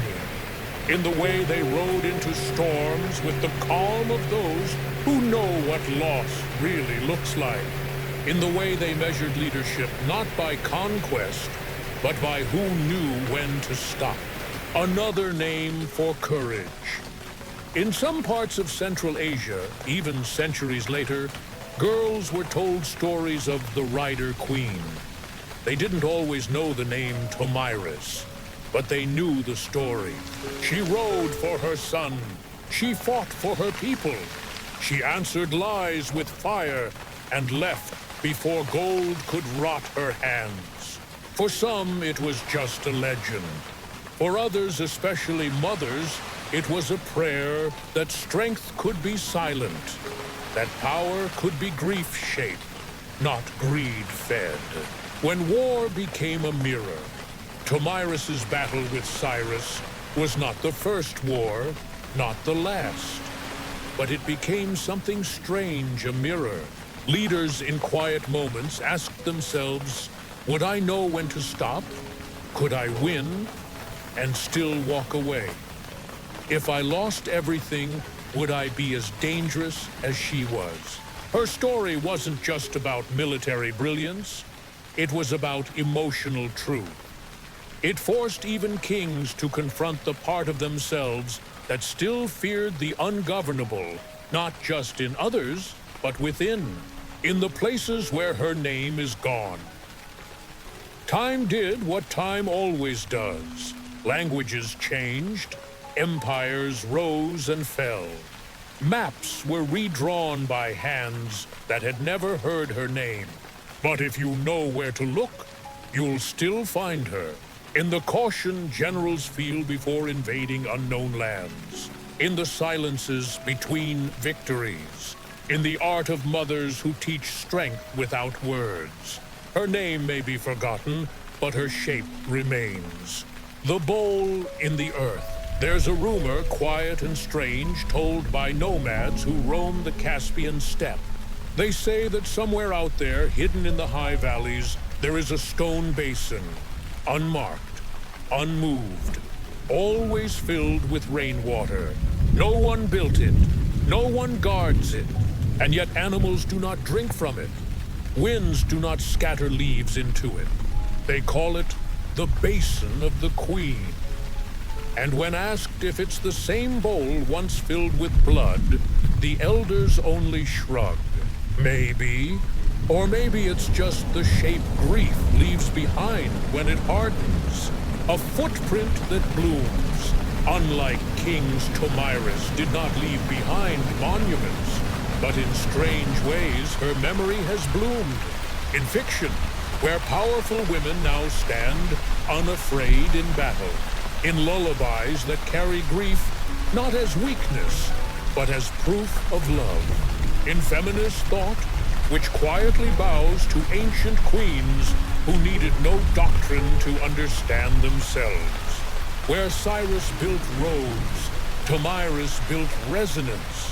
One fades, the other travels like seeds in wind. Her final gift. She gave the world one last lesson. A soft one, almost hidden. She showed that justice, when earned through loss, is not cruel. That revenge can be righteous without becoming ravenous. That power, when wielded by someone who does not crave it, becomes wisdom. And maybe that's why the world still whispers about her. Because somewhere deep inside, we need to believe in someone like Tomyris. Someone who could win without staying, who could grieve without breaking, who could leave a basin of blood and not become the thing she destroyed. Stories do not end at death. They ripple. After the fall of Cyrus the Great, his body was buried, his name etched in stone, and his empire handed to his sons. But the echo of his final failure, his underestimation of a warrior queen, followed them. Likewise, Tomyris did not leave behind an empire. She left something stranger and perhaps more enduring, an inheritance carried in silence, passed not through bloodlines, but through behavior, not by decree, but by example. Cambyses too, a son in his father's shadow. Cyrus's eldest son, Cambyses, inherited the throne and all the weight that came with it. But he did not inherit his father's charisma, nor his balance between brutality and vision. Where Cyrus had conquered with a kind of noble logic, Cambyses ruled with fire, short-tempered, suspicious, wounded by the tale of his father's defeat.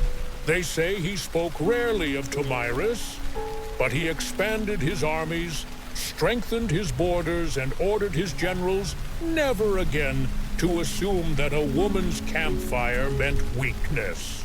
He invaded Egypt, crushed dissent, feared betrayal at every turn.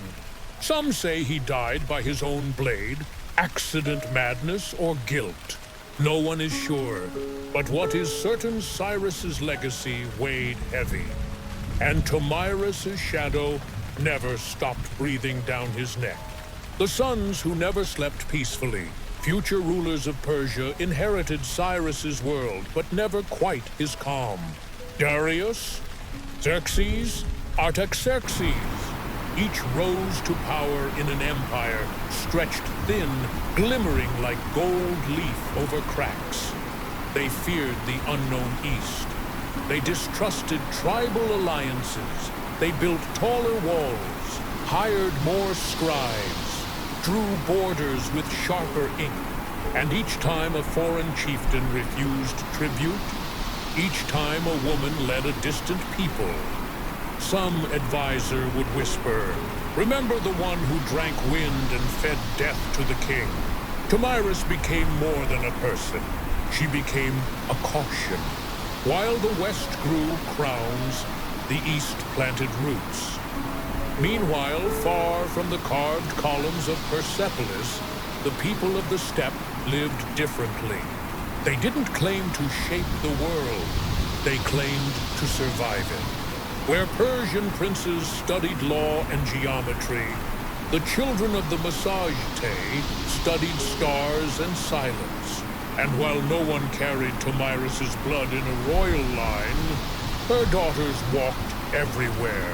In the way a young girl learned to ride before she could read. In the way mothers taught their sons never to mistake kindness for softness. In the way warriors learned that victory without grief is hollow. The daughters who never took a throne. There is no recorded Queen Tomyris the Great, no formal successor, no dynasty carved in stone, but her influence spread like mist. A merchant woman in Bactria who negotiated without apology. A Scythian matriarch who buried her husband and led her clan through 2 winters without losing a single child. A nomadic healer who refused protection from kings and crossed battlefields unbothered. None of them claimed to be her, but all of them carried a piece of her. Stories the West never wrote down. While Persian scribes cataloged victories and defeats, the nomads told stories without paper. A tale passed by an old woman in the Pamir Mountains goes something like this. When the queen lost her son, she did not collapse. She found her sword, rode into the heart of the storm, and returned with silence in her eyes. She did not rule the world.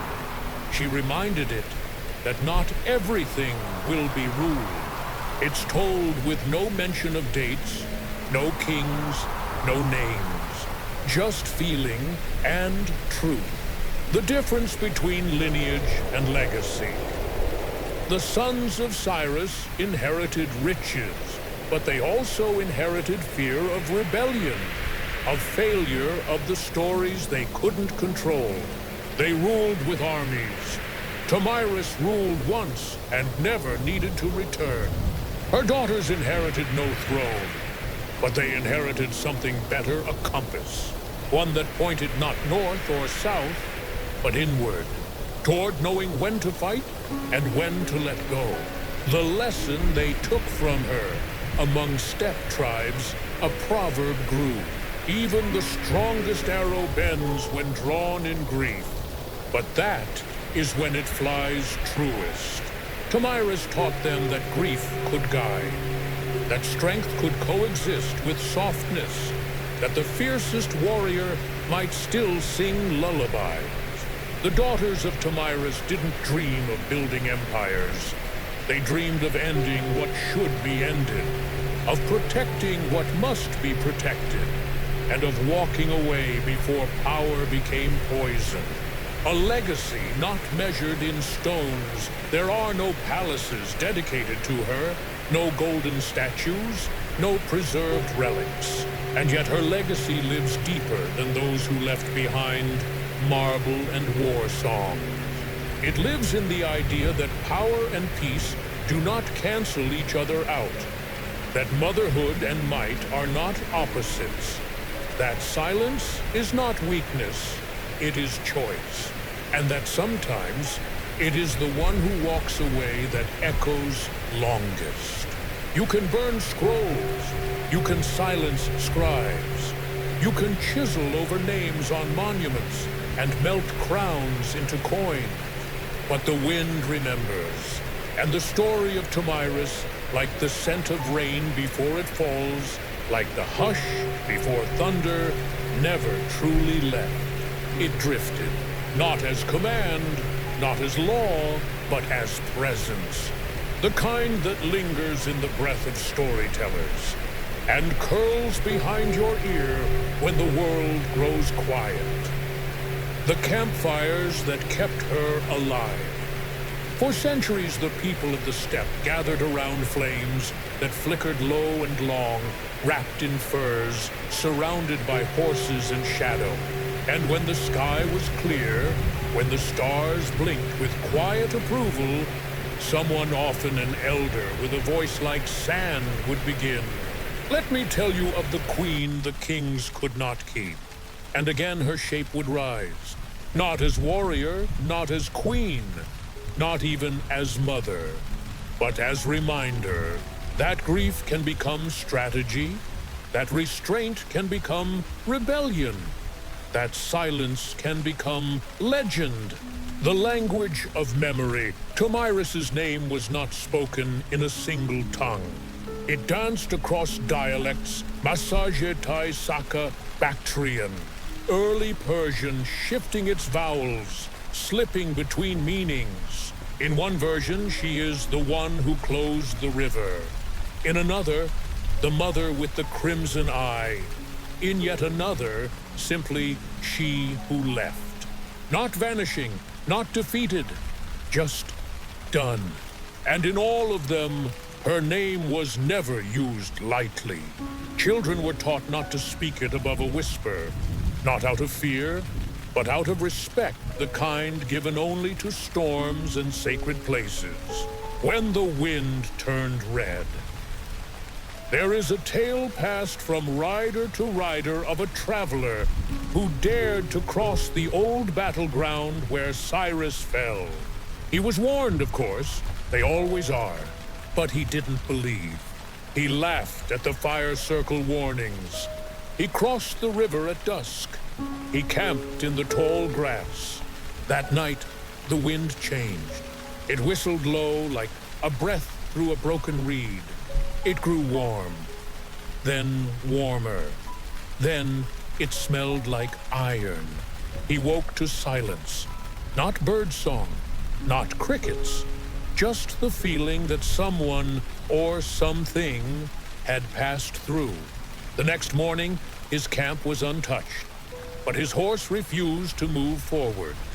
And carved into the tree above his fire pit were 3 words written in an old tongue. She still rides, a presence without a place. You cannot build a shrine to Tomyris. There is no tomb, no bones, no relic. But some say the wind that crosses the steppe on the first night of spring, the one that smells faintly of ashes and sweetgrass, is hers. A seasonal haunting, not to frighten, but to remind. It doesn't cry, it doesn't howl. It simply brushes against your cheek as if to say, still here, still watching. What the birds remember. Steppe ravens are clever. They mimic speech, echo songs, recognize faces. And in a few pockets of the eastern plains, herders have claimed that some birds, black-feathered and bold, can be heard calling something strange into the morning air. Toma, Toma, Ris, a name stretched by wings, or just coincidence. But ask any elder, and they'll nod not with certainty, but with the deep assurance of myth. They remember her. Birds don't need scrolls. The warrior in the whisper. Over time, as kingdoms forgot, and books yellowed, the image of Tomyris blurred, as all true figures do. She became a symbol for freedom, a lesson in loss, a warning to tyrants, a comfort to mothers. To the Persians, she was the border never crossed again. To the Greeks, a tale of noble fury. To nomads, a whisper not of rage, but of calm defiance. No throne, no cult, no pilgrimage site, just the memory of a woman who proved that power need not be permanent to be eternal. How the wind speaks of her. Sometimes the wind speaks clearly. Sometimes it's just a feeling in your bones, a sudden stillness in the middle of a sentence, a pause before decision, the echo before a choice you can't unmake. And in that moment, if you listen closely, you might hear her. Not in words, not in prophecy, but in the hush that dares you to ask, am I reaching too far? Is this fight worth the fire? What will I leave behind when the blood dries? She doesn't answer. She never did. She only waits like weather, the unmarked memorial. There is no stone that says, here lies Tomyris. But there are thousands of miles where her story still lives, in a girl who chooses to ride rather than bow, in a boy who chooses not to take vengeance though he could, in a fire lit on a windswept plain where someone begins a story that starts, not with a king, but with a mother. And so her memorial is not a monument. It is a decision quietly made and powerfully lived. Time forgets most people. It forgets kings with cities named after them. It forgets warriors with armies, poets with books, lovers with promises. But some people don't vanish. Not because they shout, not because they leave behind gold or granite. They stay because they change the wind. And Tomyris rider, mother, widow, warrior was never meant to disappear. She was meant to linger, not a myth, but a presence. Over the centuries, people tried to explain her away. She was invented by enemies of Persia. She was two women confused in the telling. She was just a metaphor for tribal defiance. But each attempt to erase her only made the story sharper. Because people don't remember facts. They remember feeling. And her story felt like fire held still in the hand, real, hot, undeniable. Too steady to be legend. Too quiet to be fiction. She became a presence you don't summon, only sense. The last rider on the horizon. In many steppe villages, there's a story told to children who fear being forgotten. The last face you see at the edge of the world, the one who doesn't turn back, is her. Not death, not a goddess, just Tomyris. Riding still, not looking for glory, not carrying rage, just watching. So that no one forgets what can happen when grief finds its purpose, when silence grows teeth, when a mother learns to ride into fire and doesn't burn. The peace she earned. Some stories end in thrones, some end in exile. Hers ended in peace, not political peace, but the kind you feel in the chest when there's nothing more to prove. No more need for noise, no one left to impress. The Massagete remember that peace. They called it the long breath, the exhale that comes after justice, not vengeance, has been done. Tomyris did not seek peace. She made it like someone carving silence out of storm. Her greatest victory, she defeated a king. She saved her people. She refused power, but perhaps her greatest victory was something softer. She gave the world a new image of strength. Not gilded, not loud, not hungry, just resolute, worn, human. She showed that grief doesn't have to break you, that leadership can end before it curdles into ambition, that endings can be chosen, not chased. And that sometimes leaving is the most powerful act of all. For those who carry her forward, you don't need to look east to remember her. You only need to listen to stories that refuse to die. Watch how the strong bend before they break. Recognize the ones who walk away without bitterness. You'll find her in people who stand quietly beside what they've built, and then choose not to own it. In the ones who hold power without becoming addicted to it. Who love fiercely, lose deeply, and still remain gentle where it matters most. The song without a name. In some parts of Central Asia, there's an old melody hummed by herders passed from mother to child with no words. It's called the Queen's Saddle. They say it began the day Tomyris disappeared. It's not triumphant, not sad, just steady, like hoofbeats in the distance, like breath in the cold, like the wind that doesn't ask to be understood. That song, more than scrolls, more than stones, is her monument. If you've listened this far, then you've followed her through every step, from the map-staring ambitions of a tired king to a mother's unshakable silence, through blood-loss, fury, and calm, to the fire that died without going out. And now she rides again, not on roads, but in your memory. You don't have to remember every name, every battle, every speech. You only need to remember how she made you feel. Brave, centered, unmoved by what others call inevitable. So sleep now, let the last wind die down. Let the final campfire turn to ash. There is no more vengeance to speak of, no more thrones to challenge.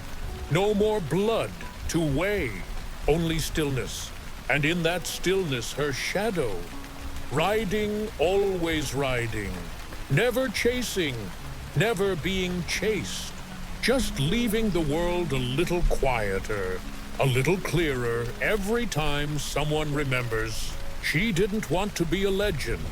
She just refused to be anything less. History has always had a habit of polishing men and erasing women, of turning queens into temptresses, warriors into wives, and legends into shadows. But Tomyris proved a difficult shadow to scrub away. Too sharp, too still, too complete. So later generations tried something else. They didn't erase her, they rewrote her. When the Romans found her.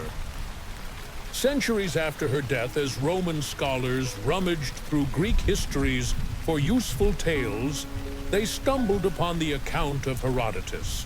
And there she was, a queen, a warrior, a mother, who defeated a world-shaping emperor and walked away. It confused them. Where's the ambition? Why didn't she take the throne? Why does she vanish before we can claim her? And so in the margins of scrolls, some Roman scribes reshaped her. One made her a sorceress. Another called her an Amazon half-legend, half-monster. A third tried to rename her Domitilla of the Steppes, as if giving her a Latin name would make her easier to digest. But she stayed where she was, unyielding, untamed, entirely herself. Medieval echoes and churchman's unease. During the Middle Ages, when the world was reordered under the weight of crowns and crosses, Tomyris surfaced again, this time with less clarity. Some monks included her in manuscripts as a moral warning. Beware the wrath of grieving women, one scribe scrawled in red ink, beside an illustration of a queen wielding a dripping sword. For they do not fear judgment. To them, she was a curiosity, a historical thorn, a complication in the story that framed women as soft, obedient, or invisible. But she was none of those things. And so her story was copied hesitantly, guiltily, into the edges of Bibles and Chronicles. Not because they approved, but because they couldn't quite look away. The Renaissance painted her in gold. In the flowering of art and knowledge, painters and poets rediscovered Tomyris. But this time they were fascinated, even inspired. She appeared on canvases in Italian villas, her hands wrapped around the head of Cyrus, the famous bowl of blood, rendered in dramatic crimson and shadow.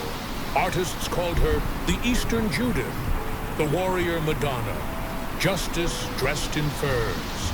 But even in admiration, they tried to frame her as a symbol of divine vengeance, as a warning to tyrants, as a woman made righteous only through her grief.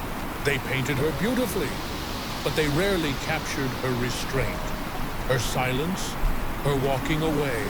That was the part they didn't know how to decorate. Tomyris in the Age of Empire.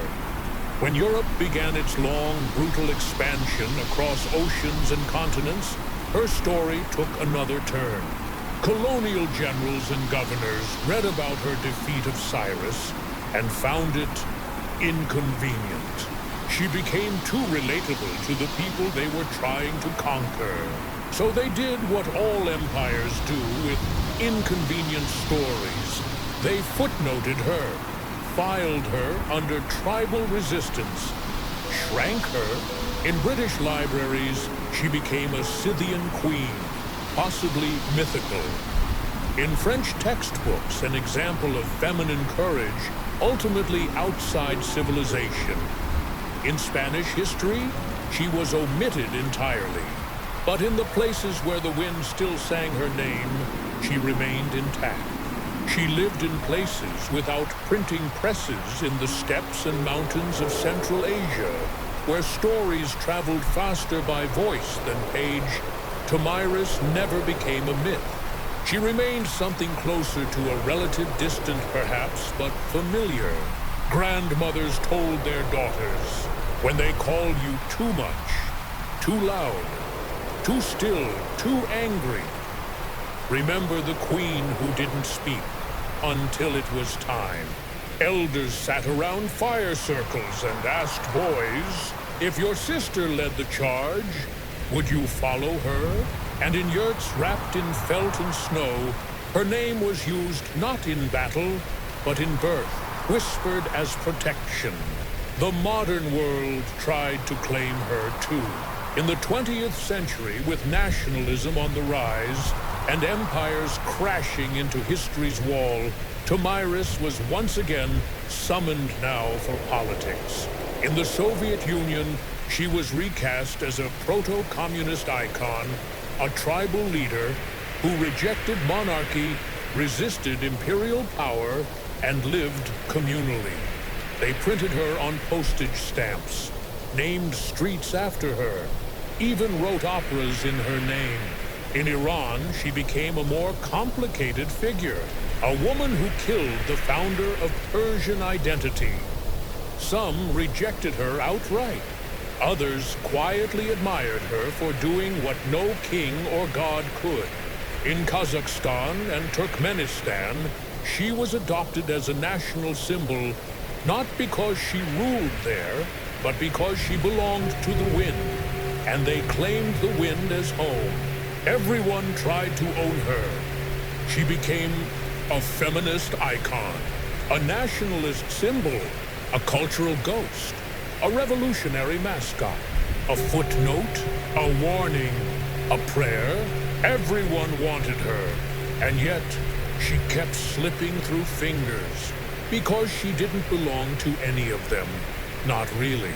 She belonged to no one, which is why she still belongs to everyone. The one thing no one could rewrite. Across all the centuries, the scholars, the paintings, the flags, and footnotes, one thing remained unchangeable. She left. She didn't stay. Didn't build a city. Didn't write a book. Didn't anoint a successor. She walked away. And that quiet final act of refusal has haunted storytellers ever since. Because power likes its icons frozen. Tomyris was never frozen. She was wind, Some stories fight their way to the end, others fade, and some, like hers, choose their own ending, and then disappear into it like a horse slipping into fall. Tomyris the Queen, who defeated an empire, did not die on a battlefield. She did not return to a palace. She did not ask the world to remember her. She simply stopped, and in doing so, she gave herself the kind of ending most rulers never find. One she chose: the last fire, the last shadow. There's a quiet tale not widely known, whispered only when the wind is calm and the sky is clear.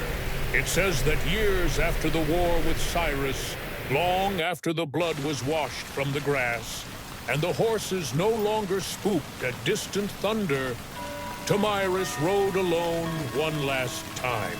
She didn't tell her elders. She didn't bring guards. She left at sunrise, her son's bow strapped to her back, his wolf-tooth charm in her braid. And when night came, her horse returned without her, saddle empty, no sign of struggle, no blood, only stillness. The death she didn't need to explain, no funeral, no tomb, no statue, because she didn't want one. And those who knew her understood. She had already done what she came to do. Not to be a ruler, not to rewrite the world, but to answer loss without letting it consume her. To prove that love, even shattered, could still protect. To teach kings that there are limits. To show daughters that there are other ways to win. Her death was not marked by a scream, but by a breath. A long one. The kind that means enough. The silence that spoke for her. The massage-tay did not mourn loudly. They did not weep in front of children. They did not burn her name into wood or stone. They simply sat in a circle around a single fire and let the silence say everything. And then they rose, fed their animals, watched the sky, lived. That was her wish, unspoken but understood. Do not worship me. Live like I did, fiercely, softly, fully. And when it's time, leave nothing behind but wind. The end that knew it was coming. Cyrus died chasing more. Tomyris ended her story by choosing less. She taught with action, and her final act to walk alone into the quiet was her truest teaching. She did not want to be eternal, she wanted to be complete. And so she wrote no ending, because the wind would finish it for her. The woman who would not bend even to legend, she could have become myth. She could have risen into the pantheon like Cleopatra or Boudica or Zenobia. But she refused the crown of drama. She refused the chain of worship. She refused even the comfort of explanation. She was never interested in being understood, only in being true. And the truth is, she hurt, she acted, she stopped. That's it, and that's everything. The dream that comes after. If you dream of her, and some do, she doesn't speak. She rides a horse that doesn't make sound. She carries no blade. She looks neither angry nor at peace, only present, like wind against your cheek, like a memory that's not quite yours. And when you wake, you feel not inspired, but settled, aligned, like something inside you has returned to where it belongs. That's her too. Even in death, she leaves things better than she found them. The story that keeps its distance. Unlike most stories of war and royalty, Tomyris's tale doesn't ask to be retold. It doesn't demand a stage. It waits, in quiet corners, in pages turned slowly. in the space between breath and understanding. And when you find it, it doesn't rush you. It nods, as if to say, you came looking, and I was here all along. So now sleep. You followed her through dust and fire, across maps and centuries, past the death of kings and the silence of queens. There is nothing more to chase. Let the story return to the wind. Let her ride again, not to be seen, but to be felt. Close your eyes. The fire is out. The horse is gone. The night is home. And Tomyris remains. You've come a long way with me, through dust and silence, through grief and fire, through the echo of hoofbeats on forgotten plains. Thank you, truly, not just for listening, but for staying. This story was not an easy one. It's heavy in places, slow in others, quiet in ways the world doesn't always allow anymore. And yet you stay.